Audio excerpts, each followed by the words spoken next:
Hello everyone and welcome back to my sewing room. If you're new, my name's Diane and I like to share with you the stories of the quilts that I make and also chat about what's been going on in my sewing room. So if you saw last week's video, you'll see that I just finished this little scrappy quilt for Project Linus, using up all of my 2.5 inch strips or 2.5 inch squares. Not all of them, use up some of them. And that was quite nice. I enjoyed making that one, nice bright quilt, a lap size sort of. And I thought, well, while I was making that, I came across another quilt that I've been making out of the small pieces of fabric that I'd processed. And I thought, well, I'll try and get this one finished before Christmas. Well, it's the 21st of November today and I finished it during the week, and so I'm uploading this video today. Lots going on, bit of a cold, so excuse the appearance. I feel fine, bloodshot eyes. I feel like I should have partied. I've missed the party and I've just got the bloodshot eyes, but I feel okay. Yeah, so the cricket started. If you like cricket, which we do in our house, the Ashes. For those that aren't aware, Australia and England have a battle and it's in Australia at the moment, and they're playing for a very small little wooden urn and it's called the Ashes, and we're out there for Christmas, well, over the winter next couple of months. And so yeah, that started.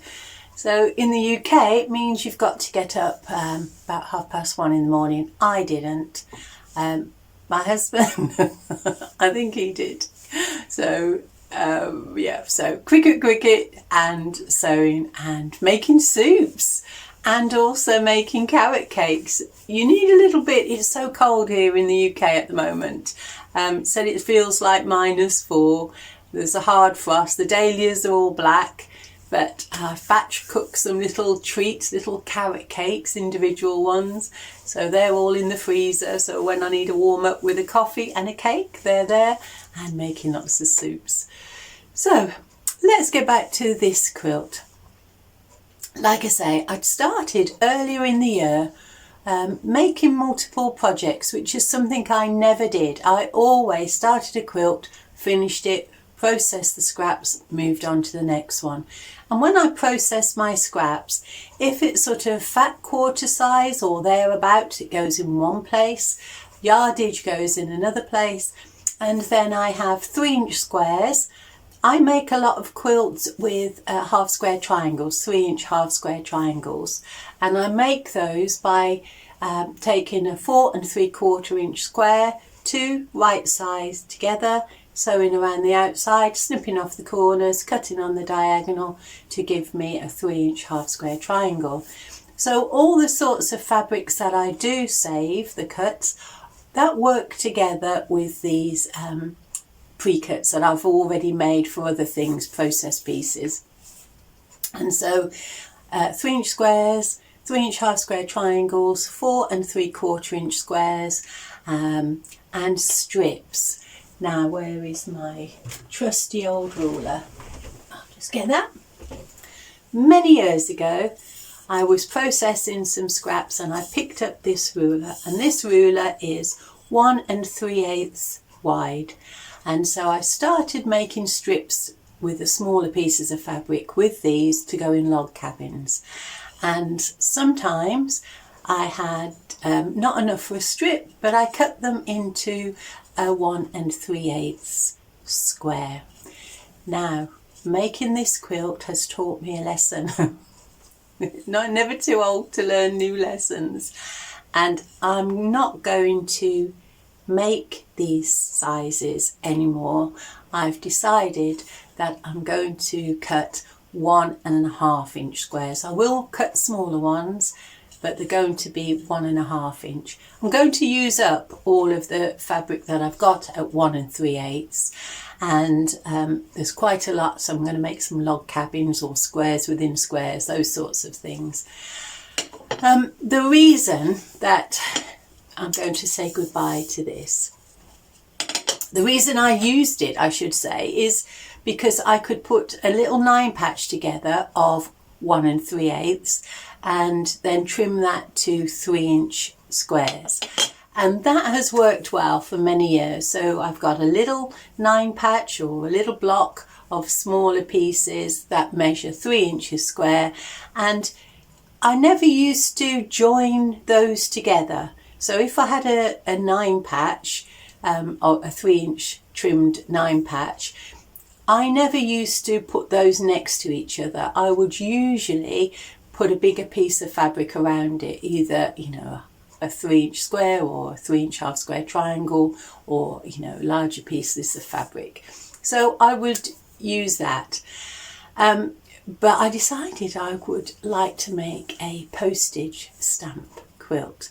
Now, when I trim those 9 patches down to 3-inch squares, I centre this middle square so that that's 1 inch big, and then I just trim around the outsides. So of course, when I'm joining those, they're already narrower than the size that I want it to be, really. They're not going to finish at 1 inch square when they're put together. And like I say, it's never been a problem. And so I knew when I was going to make this postage stamp quilt, I thought, I've never made one, I'd love to make one. And I thought, I'll put those together. There was a discrepancy with meeting those seams. You know, it was impossible to try and get all those seams to nest because some of the fabrics were too wide and some were narrow. So I'm going to go for 1.5 inch squares as my smallest from now on, I think. So I was quite excited to start this postage stamp quilt. And I came into my room and I put little blocks together in strips of 3, all brightly colours. And then I joined those into little 9 patches. Then I thought I might need a little bit of variety, so I thought I might make an Irish chain. So I started putting blue blocks in for an Irish chain. And then some days I would just come into my sewing room, get out all the little scraps of fabric that I had, and I would spend the day just making small blocks, putting those all together, until the day that I decided that I would put together a block. And this is the larger block, as you can see. You can see the Irish chain beginning to form, and I was happy with that. And then I thought, I'll put some more together. So I put a group of 3 together, and that's when I realised I thought it would be a little bit too much. So I just thought that was a little bit too busy on the eye. And so as I'd used navy blue for the Irish chain, I thought what I'll do is I'll make a shape in the centre, bright coloured shape with the small squares, and then I'll back it with a navy blue, and that will be a sort of centrepiece, and it'll be sort of like a medallion. And so what I did was, as I explained earlier, I took a 4 3/4 inch navy blue. I took a yellow 3-inch square, and I just put the little 1 3/8 squares around the outside, trimmed that to 4 3/4, and then I put right sides together and made my 3-inch half square triangles. And I really liked the way that looked. I thought that set off everything around it. It really made the eye drawn to the star, and also showcased the outside, all the little postage stamped blocks. And my intention was to put a navy blue border around the outside, just to bring everything together. And so I put that on the design wall. I had a look at that, and I thought, yep, that's what I'll do. And then with multitasking, you don't finish, do you? You move on to something else.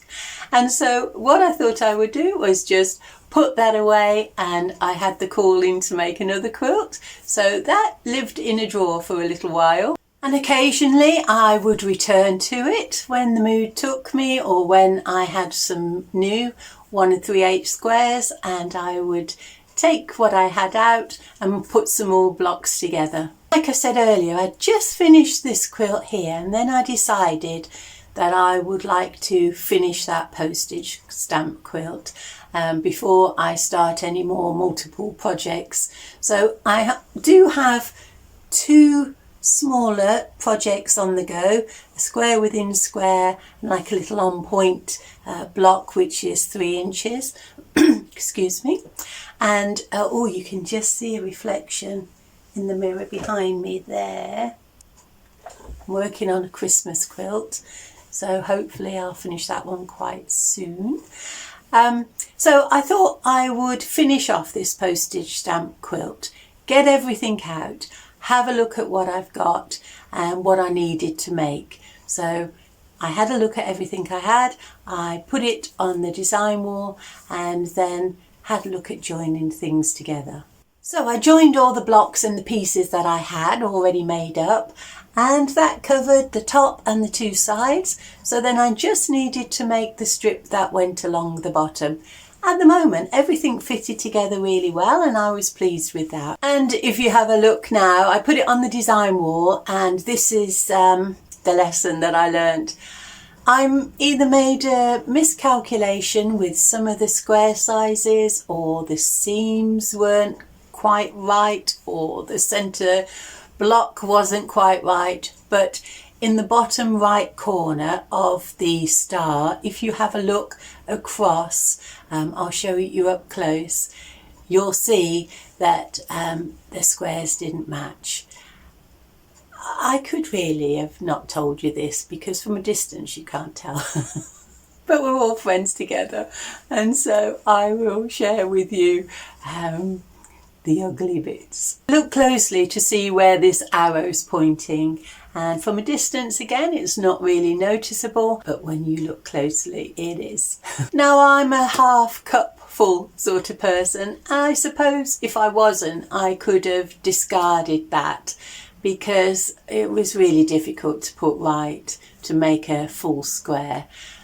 But I decided that it's got full of beautiful little tiny scraps of fabric, and this is going to go for Project Linus. It was always my intention to send it to Project Linus, and I think if that's with a small child, that child isn't going to look to see whether all of those squares match up those seams. I think that child will look at the star and look at all the bright colours and will be happy. And so I decided that I would go ahead and border that outside with the blue border, and I think this looks really pretty now. And I quilted it in a navy thread, back and front, and I thought that just adds a nice little bit of texture. You can see it's a really bright sunshine yellow, and so I thought that really worked well with the colours, and it's a self-binding, and blue and yellow work really nicely together. So I bound that, and I'll show you on the line. And now you can see that my quilting isn't a work of art either, because I was following lines on the front of the quilt to go across on a crosshatch, and look at the bottom right hand corner. Those crosshatch lines were a lot closer than the top part, and I think that's one of the perils of quilting into the evening on a darker fabric. The light wasn't fantastic, I sort of lost my place. But if you're thinking of it as being quilting as function, that quilt and batting and backing will never part. There's enough stitches in there to keep everything together. And so that's the story of this week's quilt. So it's not perfect, but I think it's beautiful for all of its imperfections. I'm not an AI robot. I've been listening to those programs about AI robots. I've now moved on to Francis Crick lectures hosted by Brian Cox, Professor Brian Cox.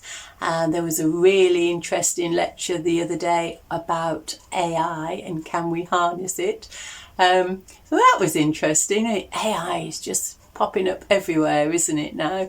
But that's the world we live in, so we need to learn to live with it and not necessarily embrace it, but use it for what it's meant to be, is to make our lives better. So I don't think an artificial intelligence sewing robot would have made all of those miscalculations on that quilt, but I'm sure someone somewhere will love it. And like I say, I will show you the truth of my quilts, and sometimes they're not as perfect as they should be. This quilt that I'm making at the moment is predominantly 3-inch half square triangles, and all those points are lining up beautifully. So I will show you that next week. So that's it for this week. Enjoy your sewing if you're watching the Ashes and you're an Australian person. Bring it on.